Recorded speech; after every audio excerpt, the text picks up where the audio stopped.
Welcome to another episode of Rural Hollywood, and I'm your host, Tanya Morris. And today in our studio we have our special guest, Joey Pruitt of Pruitt Digital. Hi, Joey. How are you doing? I'm good. Well, can you tell our audience a little bit about your background before you actually got started in filmmaking? Before I started doing film stuff, before I started working in film, I was a mechanical designer for years and years, and that's actually where I learned how to do animation. The software was relatively the same, so as I was designing these machines, I would pull them over into the animation software, model all the parts, and animate it so I could show, the client and the customers what the machine was actually going to do before it was built or before they bought it. And before that, I went to school for drafting and a couple of mechanical design courses. And to get through school, I airbrushed T-shirts and posters and cars, and I've always kind of been artistic. Okay. Can you tell your audience a little bit about what a special effects artist or a visual artist is?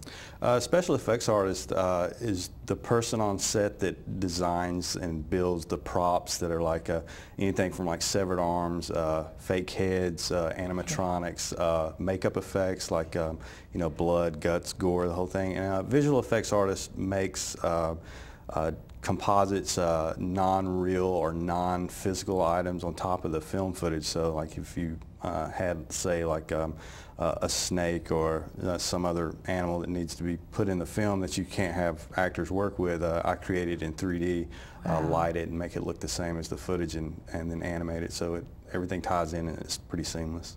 Okay. Is there a special type of training you actually need to do this type of work? There's schools for it, but for the most part, the people that had started or that are kind of old school, they learned it on their own. I'm all self-taught, and but there's school. You can go to schools. A lot of the colleges here, like the Art Institute, they offer courses in it, things like that. Okay.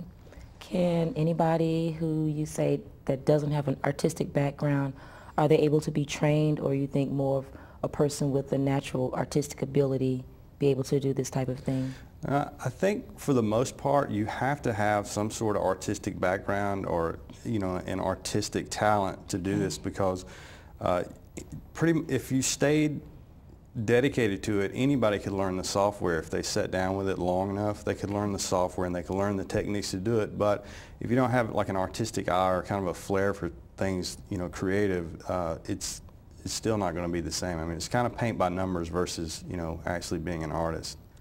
So what you actually do, a person in this field, if you need like some of the sci-fi channel special effects, that's something a special effects artist would do, because it seems really real on TV, but is it all like pretty much digital or in studio? You make it, how do you actually make it come to life?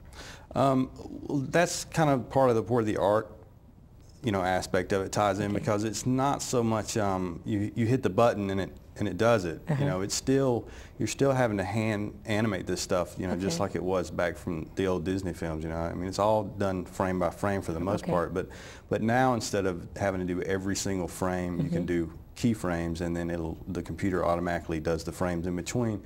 But to get something that looks seamless, there's so much that goes into it. It's the texture, the colors, the lighting. You have to match the studio lighting. You have to match the camera lens, the focal length, the camera movement. So it's an entirely drawn-out process that you don't really see it on the screen. It's only there for a few seconds, and you see the finished product. But usually it takes weeks for it to get to that stage.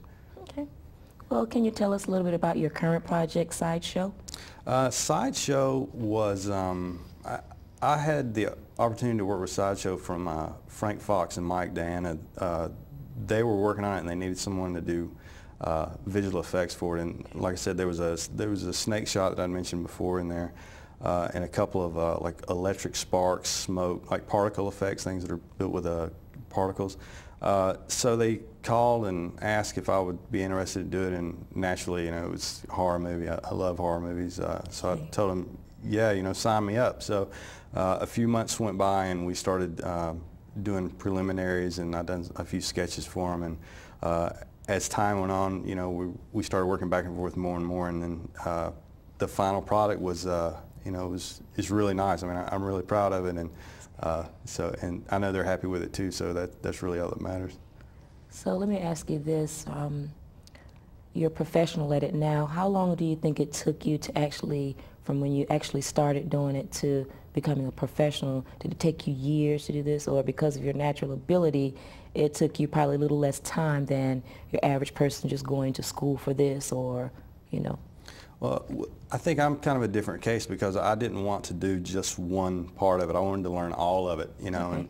and I think creative people have this voice in their head that tells them, you know, it'd be really cool to do this, but they also have that same voice that tells them, nah, this might be too big, maybe you shouldn't try that. So if you can get over that and just tell yourself, oh, you know, I can do all of this, I think the learning curve is less for people like that. But if you just want to do just animation or just modeling or just texture or just lighting, that's probably a year or two process. If you want to do all of it, you never stop learning.